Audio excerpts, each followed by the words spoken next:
Hey, what's up, everyone? Morey Croson here, and this is episode 6 of the Morey Myles podcast. This is going to be with my dad, actually, and we're going to be talking a lot about nutrition. He has had a ton of success as a football coach, where within the period where he was at Chaminade, the last school that he was at, I think he was there for 14 years altogether. 13 of those years, they were in the top 50 within the California area.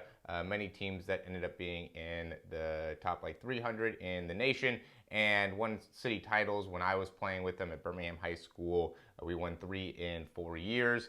And just has had a lot of success at a number of different places, and so has a wealth of knowledge, especially with nutrition. He was big on making sure that everybody stayed healthy, everybody was able to stay on the field, and also really able to have great nutritional habits. So we'll be able to go really in depth into how athletes are able to gain weight. I think that ends up being a great thing to understand more about, and really just be able to dive deeper into our genetics and some of the things that really end up being really important when it comes to working out, making sure that you're able to supply your body with the necessary fuel to continue to work out, and yeah, just have a great conversation. So without further ado, we'll start the podcast. Yeah, thanks. Yeah, I weighed 285 when I played at Utah. I weigh about 185 now, and it's the zone, but it's modified, I would say. But some of the concepts I think are important.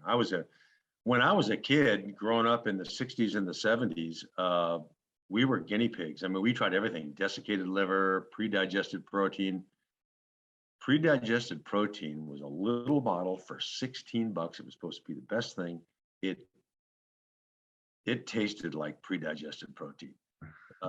We did everything: vitamin supplements, eating raw eggs, raw steak. It was all, at that time, a lot of just trial and error. And but I got interested and then when I came up into coaching, I was a strength coach. I was a strength coach at Pierce College for 2 years. I was a strength coach at Southern Utah State when I coached there. And not that I was a strength coach only. It's in those days there was no strength coach only, and so the offensive line coach ended up being the strength coach.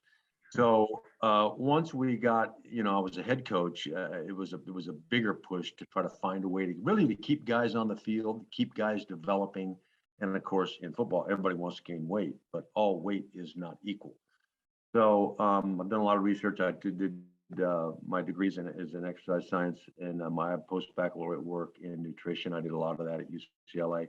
So I've been around the industry and the field and used myself as an experiment for a lot of different things. And so we've come up, I think, with some pretty good ideas and some sound ideas when it comes to nutrition. Awesome. Yeah. I mean, because I know you went from weighing, 285 or maybe it was a little bit less than that when you kind of started the whole thing of I think you said that your dad, my grandpa, he ended up having some type of a heart attack or something, right? And then you were like, man, I need to go and change up my diet. And then, obviously Uncle Steve, he, talked to you about the whole zone thing and how that, so, I guess maybe go into that. I think there's a couple things that are important to understand first. Okay, our genetics change very slowly, very subtle changes over the course of 10,000 years. And our organism, of course, has been around for, it depends on how you listen to, 8-9 million years in evolution. And so we're not going to change. So we're all sort of basically the same. We have a common ancestry. And so the stuff that we're starting to understand about people isn't really going to change because our genetics won't change. And you as a player, your genetics won't change. So you're stuck with you. There's 3 components of training and fitness. There's the work you do, rest, and diet. And they all make a difference. And you can be, benefit from all, or you can be hurt from all. Usually when somebody gets injured, we look back and say, where was the problem? Work, rest, or diet. You can overtrain, you can undertrain, you can eat bad, you can do the wrong kind of workout. So we have an endocrine system. We evolved an endocrine system. And what the endocrine system does is it makes it so your glands that produce hormones can communicate with other glands through your bloodstream so that everything works right. when you have, I'll give you an example. You work out real hard with weight. You get these little micro tears in your muscle fibers. And so your hippocampus tells your hypothalamus to that you have to recover from this and you have to make the muscle bigger so this guy doesn't make these little micro tears again. So it sends a chemical messenger to the pituitary gland to make growth hormone. The growth hormone, if your blood environment is right, will hit its target cell in the testes and it will make testosterone. Testosterone is the hormone of hypertrophy. That's making your muscles bigger. And then if your blood environment's right, that testosterone will hit its muscles, its target cell, and then the muscle will grow. Okay, so that's what we're after. When you hear all the time people talk about eating in balance, but the picture you get in your mind is including fruits and vegetables, dairy, meat, those kind of things, as far as balance goes, having a colorful plate. In terms of blood sugar, balance is something very different. And in terms of balancing blood sugar, it's basically one thing. It's balancing the macronutrients, carbohydrates, protein, and fat.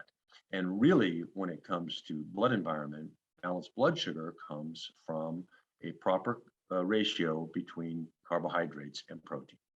Okay, so we have a primary hormonal system and a secondary hormonal system. Our primary hormonal system innervates when we eat, and it's a response to food. This is common in all mammals. So your dog is the same way. You can kill your dog by feeding your dog an imbalanced diet. You can give your dog a heart attack, a heart disease, even cancer. So we're all kind of the same. So when I'm talking to everybody, it's really, yeah, you are an individual intellectually, but physically, we are not that much different. Okay, so you have a secondary hormonal system too. That innervates when you don't eat, and that's the cortisol system. This is where you cannibalize things that are already stored in you. This is something completely different. Football players aren't going to starve themselves.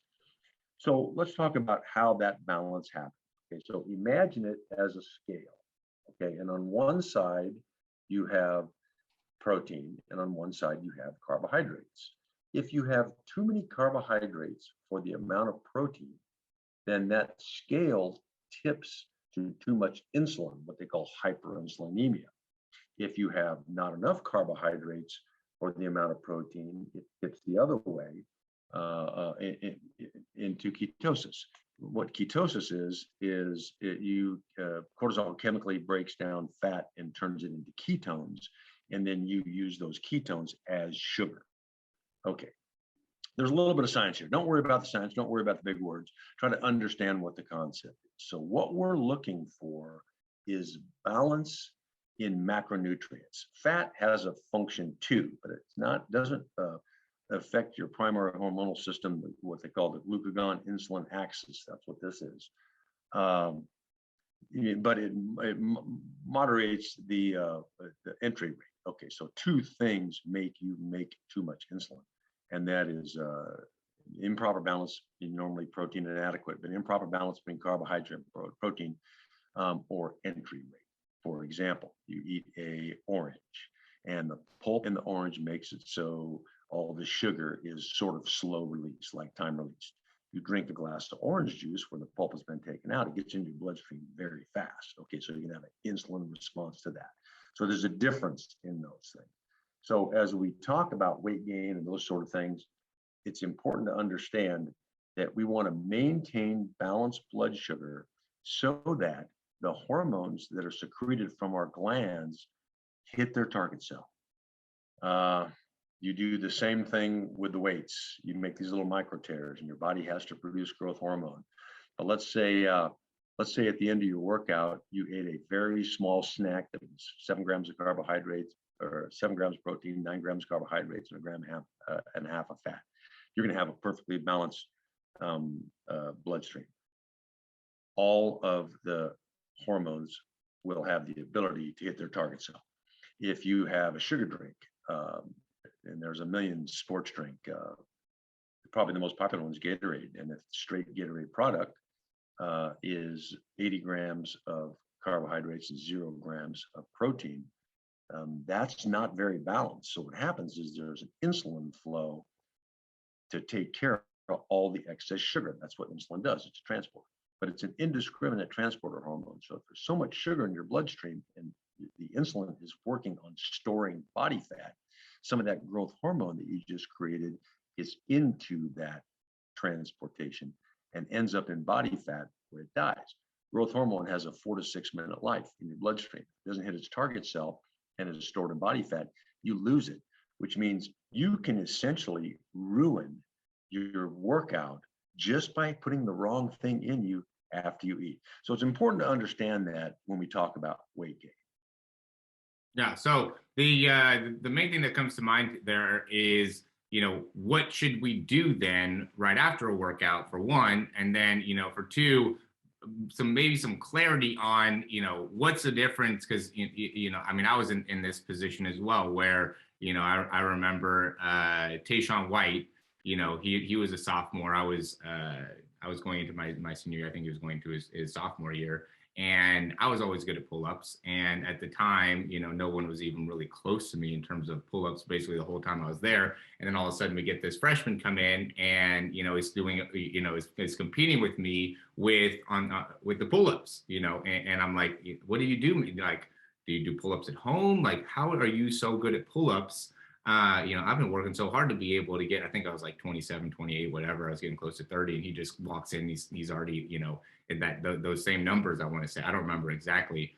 And he was like, yeah, every once in a while, I mean, I just kind of, feel like when I'm around just like the weights and, lift some weights, I just get bigger from it all. So, and then for me, I'm just like completely astounded. Like, how does that happen? What do you mean? You go next to the weights and you get stronger? Why do I have to lift them in order to get strong? Why doesn't that work out for me? So I guess maybe go into some of the genetic parts of, weight gain and size and strength and all that happens. Cause I know there's a lot of guys that could be frustrated in where they're at from a strength perspective, but with what you're given in terms of, overall abilities, overall strengths, overall, size, how can you optimize that the best you can? And I know a lot of that starts out, immediately within the workout. So we'll maybe go into some of that. Nothing beats genetics, and some of it is physical genetics, some of it's cultural genetics. So cultural genetics is the way your family eats. So in my experience, families that feed their kids meat and greens and whole foods, and they get enough to eat, those kids are fit and also maximize muscle size. The workout is key, especially short duration peak output activity, which is heavier reps. That stimulates the pituitary gland to create this growth hormone. That's what we're after. We're trying to make testosterone, and to do that, we have to have the growth hormone. This also helps our entire endocrine system health-wise. But right now in high school, guys trying to get into college, those kind of things, gaining weight, that kind of stuff, maybe general health and prevention of cancer isn't your number one goal. Your number one goal is gaining weight. Okay, so for example, after the workout is like before you go to bed, because there's going to be a secretion of growth hormone. So you work out, and there's a window about 30 to 45 minutes after where that growth hormone is going to be secreted. Okay, now when we first started doing this, you talked about your uncle. He's a rocket scientist. I mean, he worked in an 8-story building with no windows. I went there once. You had to go through 3 bank vault doors to get there. He works on Standard Missile. And it's 20 years more sophisticated than Patriot. You hear about Patriot missile, it's still being used, but you don't hear too much about Standard missiles. There, 25 years ago, they were $750,000 a piece. This is what he did. Well, they got so far ahead of the rest of the world that they started working on a chip to put in people's head for thyroid problems. And he started reading. They told him that you have to read about this endocrinologist, Barry Sears. And he starts reading about the guy's stuff, and he calls me and he goes, "Hey, I'm reading this stuff that I'm doing for work." And the guy was a Major League Baseball, an NFL, and an NBA nutrition coach. So he says, you ought to read some of that stuff. And a lot of it made sense. Basically, I think the concept to understand is that as soon as there was agriculture, a lot of things changed for us physically for example, nowadays you can just go to Ralph's. You didn't have to go hunt the food and those kind of things. And because food is so plentiful and it's so easy to get, we've gotten away from eating a natural diet. Well, our genetics haven't caught up with us. Some people, okay, if you're very light skinned and light colored hair and light colored eyes, it means your ancestors left Africa in an early we're all from Africa. You've left Africa in an early migration. And what happened over thousands of years and hundreds of thousands of years is they lost their skin pigmentation. If you go far enough north, there's not very much sun. So it's not like you need sunblock. They became more, their ability to handle high glycemic carbohydrates became greater because they had to store food. Whereas us that were still in Africa, we're still hunters and gatherers. So this is something evolutionary that's not going to change. But I think the point that Barry Sears made is that if we can eat in tune with our organism can take care of itself. And so that's where we start from. That's just a little bit about how we got into that. Now, when we talk about right after the workout or right before we go to bed, ideally it'd be something like half of a chicken breast, 4 or 5 almonds, and a half an apple, something like that. Low glycemic carbohydrate. Now, we talked about balancing carbohydrates to protein. Okay, so they don't all have the same. To give you an example, the glycemic value of a head of lettuce, if you take a head of lettuce, its glycemic value, what the sugar will do once it gets inside you, that's what the glycemic value is, different than carbonhydrates, different than calories, is equal to 5 French fries. A head of lettuce feeds a family. 5 French fries, you can't eat 5 French fries. You can't eat 5 French fries because you can't stop at 5. You just keep piling them in. They taste too good. Yeah. Okay, so now you can make it with food, which is ideal. In the football setting with 60 guys on the team, and we wanted to make sure we harnessed all their growth hormone, we give them a half a nutrition bar that's roughly 7 or 8 grams of protein, 8 to 12 grams of carbohydrates, and about 1.5 grams of fat. So it's balanced so that 30 to 45 minutes later, when the growth hormone hits the bloodstream is balanced. So the blood sugar, so it will hit its target cell, and then we'll recover faster. Our muscles will grow more. We'll be more fit. We'll feel better. We'll have better mental clarity. The big thing is we'll keep our guys on the field. So it's the same before you go to bed. And I tell kids this all the time. If nothing else, after dinner, that's a long time till breakfast the next day. So it's good to have a bedtime snack. It's ideal to have something. Okay, so for me at my age, I'll eat plain non-fat yogurt. I'll put some blueberries in there, and I'll eat some cashews or some walnuts. If it's not, I'll usually eat walnuts. So I'm fat adequate, and I'm protein to carbohydrate balanced. Now, in sleep, 70% of your growth hormone is secreted at night. So if your blood environment is right, you can harness that growth hormone. You'll make testosterone, your muscles will grow, and your lean body mass will go up, but your body fat percentage will go down.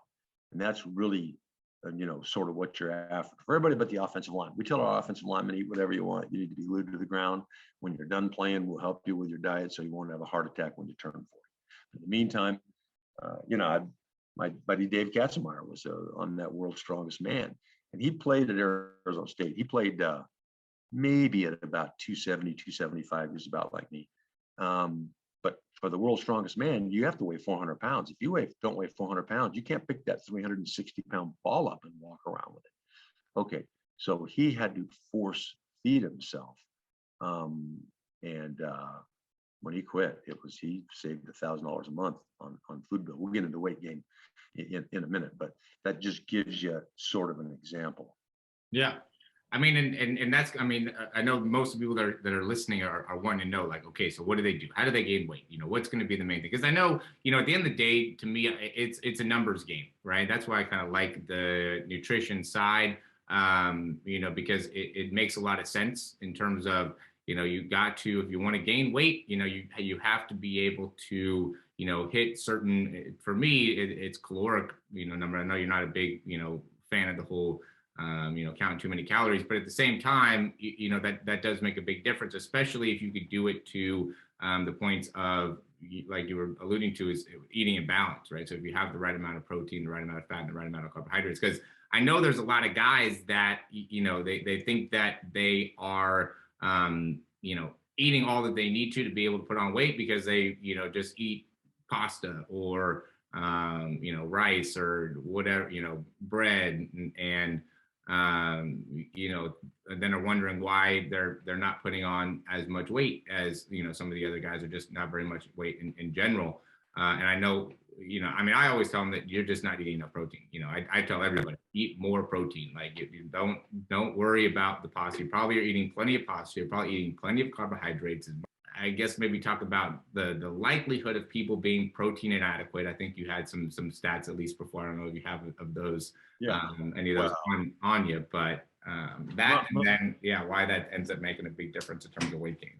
Most people are, especially if they're overweight, it's easiest to see. Number one, it's usually bad choice of carbohydrates, protein inadequate. Pasta and rice, and we went through the whole pasta thing too, and the whole rice thing too. Those are hollow carbohydrates. They're only carbohydrates. There's no nutrition in that. And your organism still has to function. You have to be able to replace cells. When it comes to weight gain, what's the end game? If the end game is a number on a scale, then eat bread and pasta, eat cookies, candy, whatever you want, because the numbers on the scale will go up. Well, because I see a lot of guys that actually, you know, they eat a lot of the pastas, and that ends up being their issue, right? Is that the number is not going up, especially, you know, 16, 15, 16. I even think I was in that a little bit, right? And, you know, just trying to eat a whole bunch of carbohydrates. But, you know, like we're kind of alluding to here, it's not always about the carbohydrates, right? Like you could eat, carbohydrates are, you know, burned. So, you know, that just makes it so when you work out, maybe you burn energy a little bit differently. But I know, like for me, when I work out, I sweat, you know, like I put a lot into, you know, a lot of energy into the whole strength development side like that. So, you know, at the end of the day, if I'm trying to put on more size, I'm trying to put on more weight, I think more of what I'm eating from a protein and fat perspective makes a bigger impact on my ability to gain weight than, you know, eating carbs and breads and things like that. And that's just in general. Even if I'm trying to put on fat, you know, that's just general more weight I think I get from more proteins and fat personally. So the same thing is what's your goal, and your goal should be to gain functional weight because you want to become a better player. For example, you can get bigger and faster at the same time.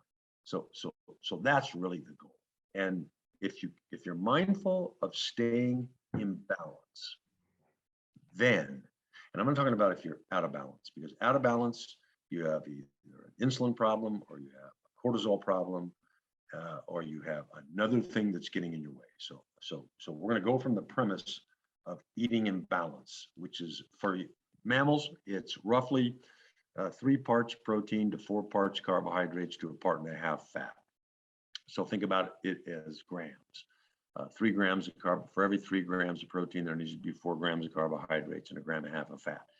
Personally, I eat a lot more fat than 1.5 grams with that ratio, but that doesn't have any effect on the glucagon insulin axis, which is maintaining stable blood sugar. Okay, so we tell our players, if you look at a nutrition label, I put a couple out here just so I can use as an example. This is a nutrition bar right here, and if you look on it, it'll say it right there. And you're looking for carbohydrates to protein, and imagine it's a game. And carbohydrates wants to win, but carbohydrate wants to win only by a little bit. Now this one is, where'd it go? It's 18 grams of carbohydrates and 12 grams of protein. 18 to 12, pretty close game. This is a box of crackers right here, and 5 little crackers, that's not even a mouthful, gives you 10 grams of carbohydrates and no protein. Okay, so 10 to nothing, especially in a baseball game, that's not a close game. Okay, so what's going to happen is when you eat that, you're going to be making too much insulin, and any hormone, or especially a growth hormone, won't hit its target cell because of all the interference with all the fat storage, which is insulin moving glucose into stored body fat. The growth hormone gets tied up in there. So it's important. That's an important thing, is think about, where's my protein source? What are my carbohydrates? And is it a close game? Eventually you get to the easiest way is to wait 3 hours after you eat. If you feel good mental clarity, the meal you ate before worked for your hormonal carburetor. If you feel sluggish, if you yawn, you are protein inadequate. You likely had either bad carbohydrates, which is real starchy, real sugary carbohydrates, the 5 French fries instead of the head of lettuce, or not enough protein, one of the two. Bad carbs or too many carbs for the amount of protein. So that's what we're talking about. Now, if you eat imbalanced all the time, it's hard to gain weight if you don't change your eating habits. So, for example, what can you do? Now, before I get into what can you do, for the young guys watching, if you're 13, 14, 15, 16 years old, it's going to be harder for you to gain weight now than it will be after your long bone growth is done. Once you reach physical maturity, it'll be easier because you're not growing too. So they have to be patient, and if they have to stick with it a little bit, and the weight will come, especially kids like you, ants in their pants from a young age, played every single sport, out with the kids, always on the move. It's harder for those guys to gain a lot of weight. But there's a few things that you can do.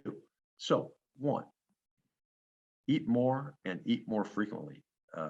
So you look at the world's strongest man.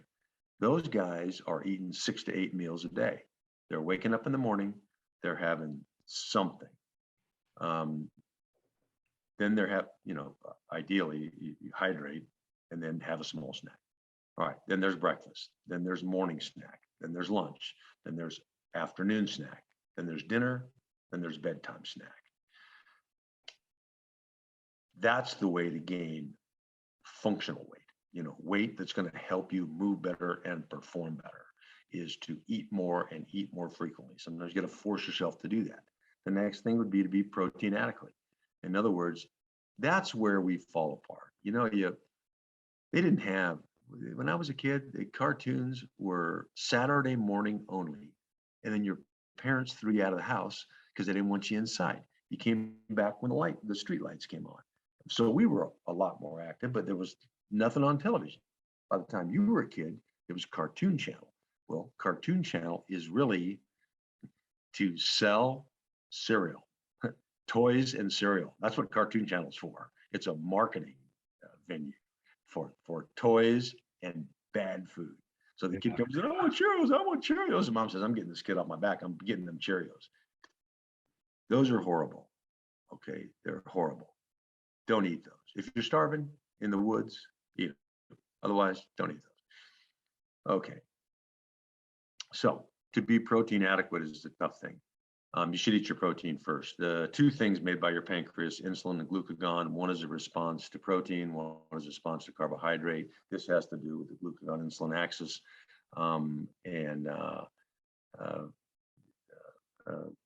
So it's best to have the glucagon moving before the insulin, because it modulates that. It kind of suppresses that, makes it so your blood environment still stays good. Another thing is make every meal count. Wake up in the morning, forget the bowl of cereal, have some eggs, have some meat left over from the night before, in the microwave. If you're in a rush, microwave a piece of turkey, grab an apple, handful of tree nuts, out the door, eat on the way. Now you're protein adequate. Now you have low glycemic carbohydrates, ones that don't make that insulin flow. You're fat adequate. And now all of your glands can talk to each other through your bloodstream. And so you're going to have better mental clarity. You're going to have better resistance to disease. You're going to have bigger muscles. And that really is what we're talking about today. You need to add fat back, more fat into your diet. Now, talking about fat, that's a whole nother podcast just by itself. But, you know, the cliff notes are avocados, olives, and nuts. Those are monounsaturated fats that are higher in omega-3s. Those are fats that will help you, that you need to stay healthy. Trans fats and margarine, man-made type fats, those are carcinogenic, and those work against you. So, you know, have a handful of, carry some peanuts or some almonds or some cashews around with you. For me, my snack is easy. It's peanuts or the peanut butter that you stir yourself, the real peanut butter, not the homogenized kind, or tree nuts and grapes. And I carry those around. I eat those whenever I feel like I need to eat something. And I got a good little snack and I stay in balance. I get good mental clarity. For me, it was the mental clarity thing. For you guys, it's going to be putting on functional weight, muscles. Choose nutrient-rich foods, pasta, rice. Those things are not okay. Black rice, brown rice, red rice. Those are nutrient-rich rices. But regular white rice is not. Add things on top. Add cheese to your eggs. Things that have fat. Exercise, of course, is your domain, and especially strength training if you want to get bigger. You can do shakes and smoothies. It's important to look at the composition of what's in the shake, because sometimes they're marketable if they taste better. And so there's a lot of sugar in them. And anything with the OSE, dextrose, all those things, it says sugar without saying sugar. That's it. So those things are, the foundation of a weight gain diet. So then, how does somebody know that they're doing the right? How much weight should you be putting on? If you're, let's say 160 pounds and you want to get to 180, how much weight should you be putting on per week? Because you talked about, see how you feel 3.5 hours after you eat, or a little bit after you eat, in terms of that day. But if you're doing the right stuff, if you're making the right decisions, what does that look like? And if you can increase your lean body mass about 1.5 pounds a week. So that's a goal, 1.5 pounds a week. Yeah, it's tough to get more than about 1.5 pounds or 2 pounds a week of real muscle. Okay. So, but in a 10-week period, that could be 20 pounds. Now, you have to make a commitment to that. What I mean? You can't say, I'm going to, eat better on my next meal. You can say that once in a while, but you can't say that all the time.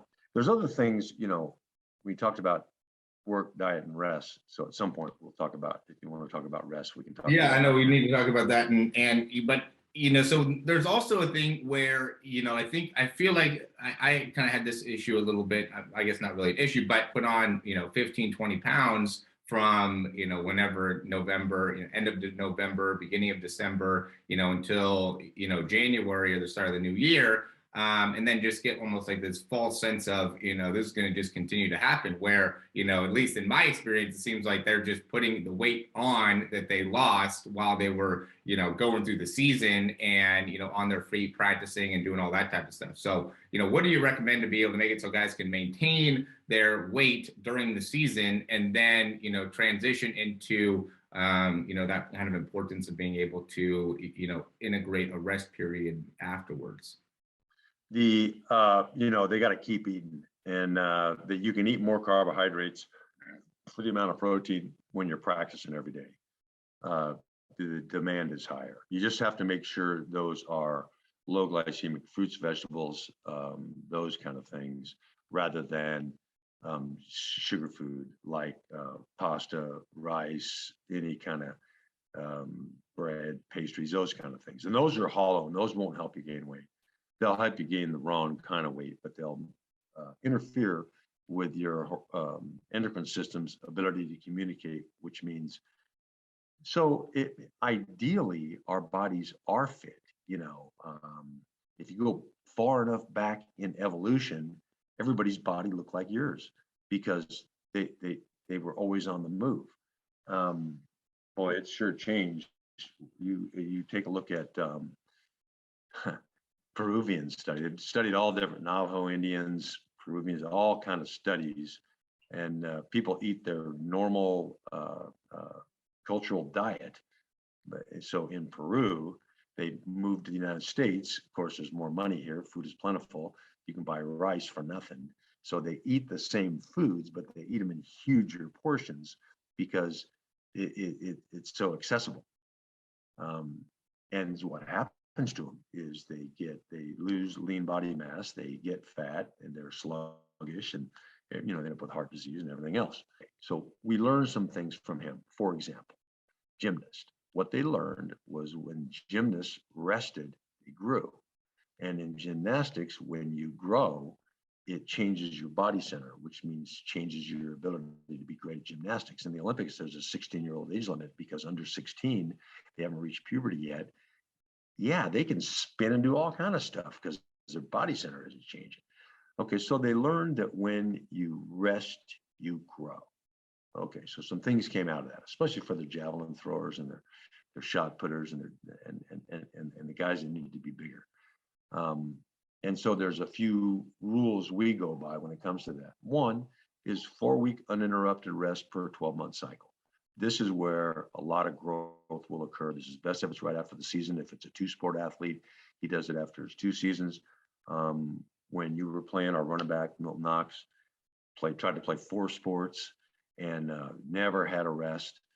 And so we took him out of the first part of the passing league in the summer just so he would have some rest. It's to eliminate growth-related injuries, but it's also to grow. Okay, so one thing is having a rest period. During the rest period, you can do something twice a week that's not real impactive. So we have our guys during the rest period come in and just work on weight technique, clean, snatch, those kind of things, and then flexibility. So those are the kind of things. You want to play a pickup basketball game, that counts as one of your things in that week. Okay, so that's the rest period. Another thing is it's easier to overtrain before long bone growth is done. So when you're in adolescence, it's easier to overdo and overdo, overtrain, detrain, injure. That's the curve that it follows. So it's easy to break an adolescent. So we have to be careful about time on our feet and those kind of things in adolescence, different than college. Ray Lewis writes a book that says I work out 7 days a week. He's 31 years old. He makes millions of dollars. He's reached physical maturity. His long bone growth is done. He can get away with that. Not so in adolescence. So we have a limit of 8 events in a week. This all comes from the research they did at the Olympic Center in Leipzig, East Germany, and how it's evolved since then. 8 events in a week. So if you play football or basketball, and or football and baseball, and you have in the summer you have 4 football practices, or let's say you have 3 football practices, 4 weight workouts, and 3 baseball games. Something's got to give because that's greater than 8. Okay, so we'll take our guys out of stuff if we know, like when you have a baseball game, we won't lift them that day. We'll count that. I count that because our sport is potential for injury is greater. It's a rough sport. It's a gladiator sport. It's people crashing into each other on purpose for fun. So it's more important probably to us than maybe a baseball guy because there's an innumerable amount of baseball players alive. Okay, so 4-week rest period in a 12-month cycle. This goes for adults too. It's got to be at least 3, even for adults. No more than 8 events in a week. At least 1 day off per cycle. Off. Watch TV. Do your homework. Get better at that. Let yourself recover. And this is the hardest one probably for kids nowadays because of computers, is 8 hours of sleep. 7 to 9, you really want to avoid. Under 7 and over 9 there's diminishing returns on sleep past 9 hours. So those are the things that can help you grow now. Calculating your risk, not overtraining, not undertraining either. So don't think you can bench only twice a week and you're going to be strong enough. You know, if you want to talk about tissue growth, people are turning away from squats. And I'm not really that sure why, because it's hard to develop bone density and really you can get more tissue out of doing squats. Doesn't mean do squats wrong.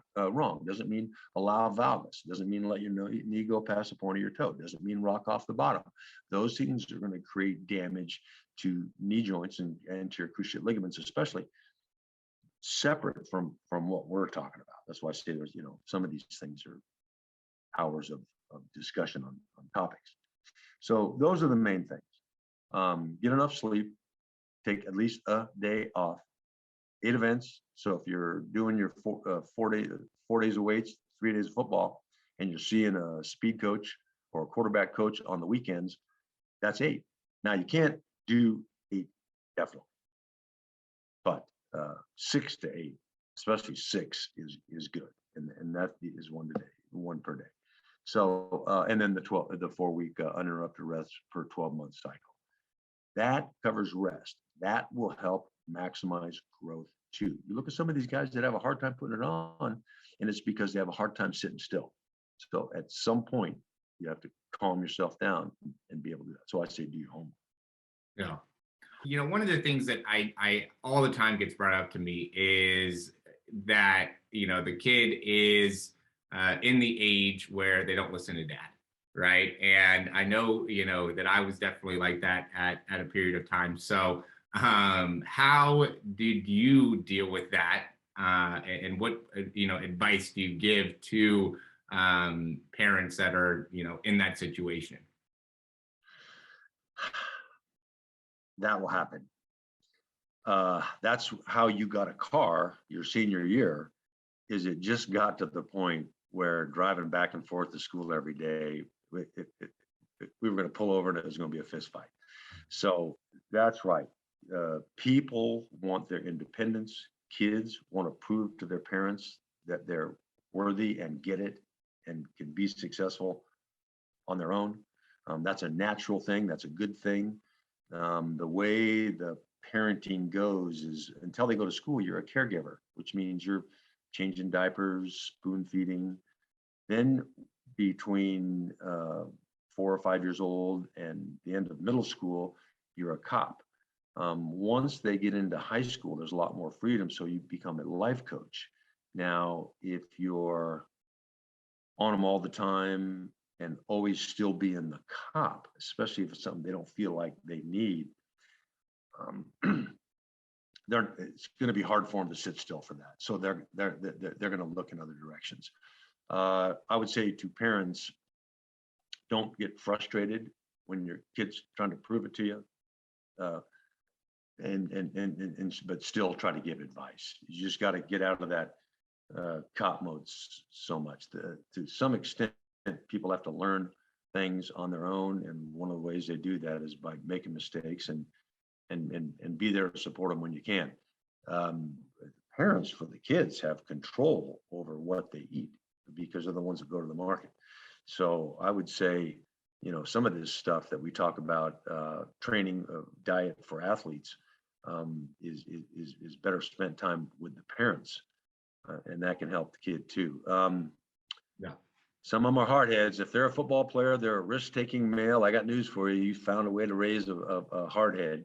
And there's a lot of good things about that too, because they're going to tell you the truth and what they think, and they're going to stand up for things, and they're necessary. Our society wouldn't be where it is without them. So just remember that once they get to a certain point, they're testing their own wings, and you have to let them test their own wings, and you got to be there when the wings don't work. No, awesome. How to make it so people that are, from a parent perspective, if the kid is not doing, very much, you think that they could be doing more, what would be your advice to help them get through that situation? I would first see if they have imbalanced blood sugar, because then you lack mental clarity. When you're producing too much insulin, you want to lay down, and that's what that does.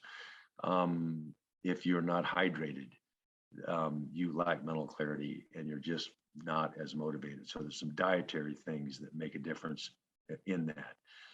If a kid yawns, it's either they ate a imbalanced meal before or they're dehydrated. And so I would, try to make things available for them and help them with that sort of stuff. It was different when I was a kid. Okay. So, we'd go out in high school, like high school juniors and seniors do, and sometimes come back at the wee hours of the morning.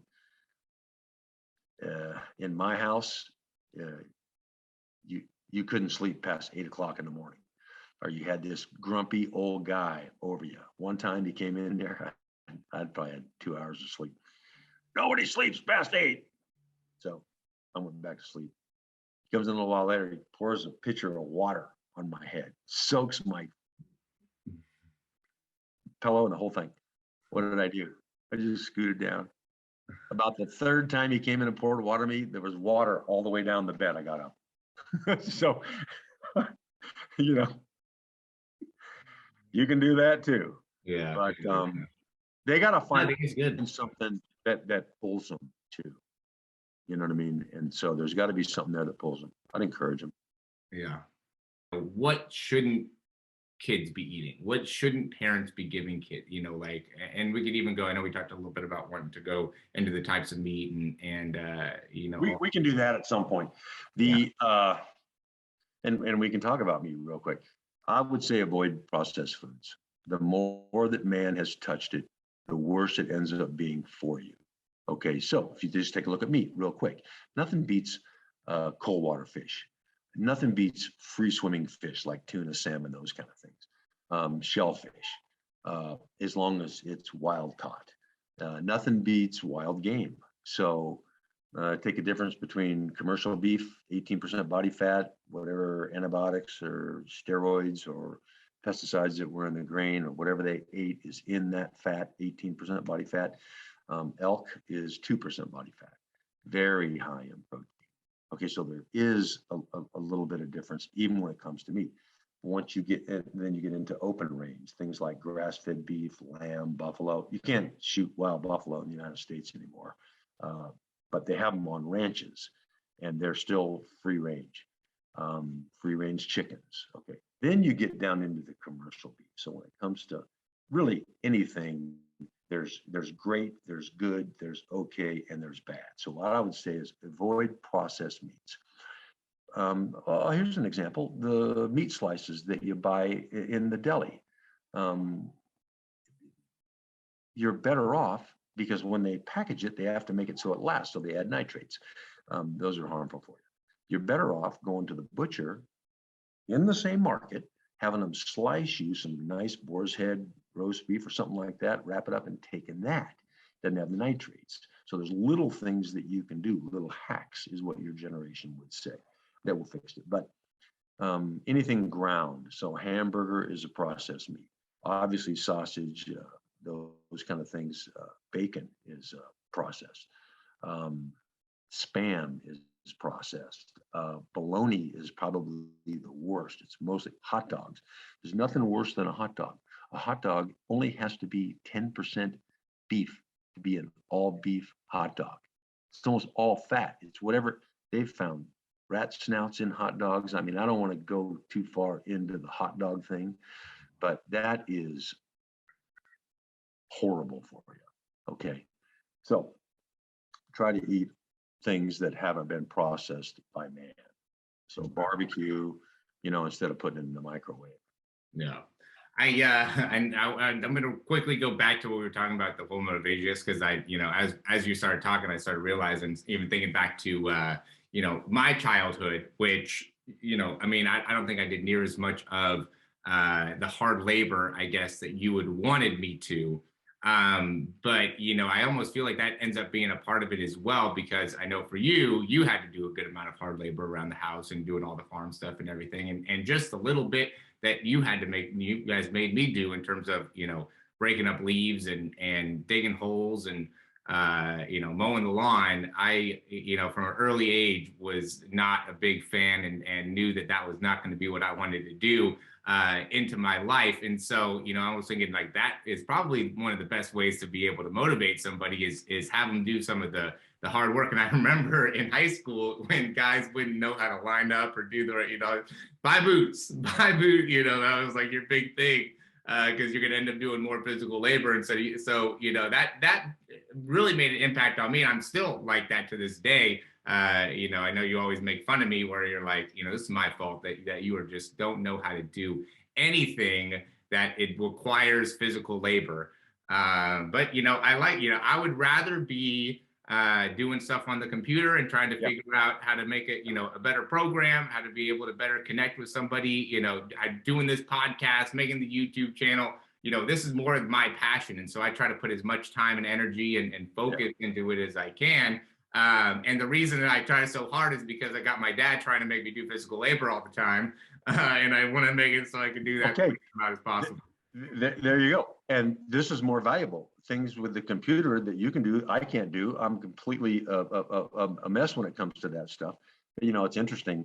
I was the gardener. I was everything. I was the gopher. And I hated it and custom. And now I enjoy it. So I enjoy my backyard. I don't mind mowing the lawn. I mean, I still mow my lawn. Yeah. So, sometimes the things that we hated the most were the things that brought us pleasure later on. You never know how the next day is going to go. So I would say embrace it while you have to do it. Find a way to make good out of it. Find a way to make it fun. And you never know, you might find something that you enjoy later on. Yeah, but yeah, I think the physical labor, especially for this generation, have them do a little bit more physical labor. That could be good for them. But I mean, any other closing thoughts here as we kind of wind it up in terms of nutrition or just general advice? I know there's a lot of guys going into their season right now. So from a coaching perspective, I don't know if there's something that you're usually looking for in May, or I guess any final thoughts on the whole thing. Yeah, show up every day with a I want to be great attitude. That's number one. I would say this. I would say, especially when it comes to weight gain, think about being protein adequate. Okay, you want to go to the In-N-Out with your buddies? No problem. Don't have a regular hamburger, because one patty balances one of the muffins. You know what I mean? One of the buns. So you got to have a double, or you have to take one of the buns off. You have to do little things like that to make sure you're protein adequate. Try to include colorful food in your diet, fruits and vegetables especially. How are you going to get enough calcium to grow bones? Dairy products are good for that, but leafy greens are good for that. So, you're going to grow up one time. You're going to try to give yourself the best chance for the best future you can create for yourself. And so learn about little things like this. Rest is important. Diet is important. How you train is important. It all counts. And everyone has greatness in them. Some find it, some don't. So that's what I would say is, follow your heart and try to do the little things and make a commitment. So it's nutrition is a huge topic. So we could spend a day on protein. We could spend a day on carbohydrate. We could spend a week on fat. We could go through a model day. I mean, there's a lot of things. So we're sort of hoping to scratch the surface here and draw someone's interest, but there's a lot to this. Yeah. Basically, if you want to gain weight, have a glass of milk before you go to bed. If nothing else, and if nothing else, your blood environment will be good. low fat though. Yeah.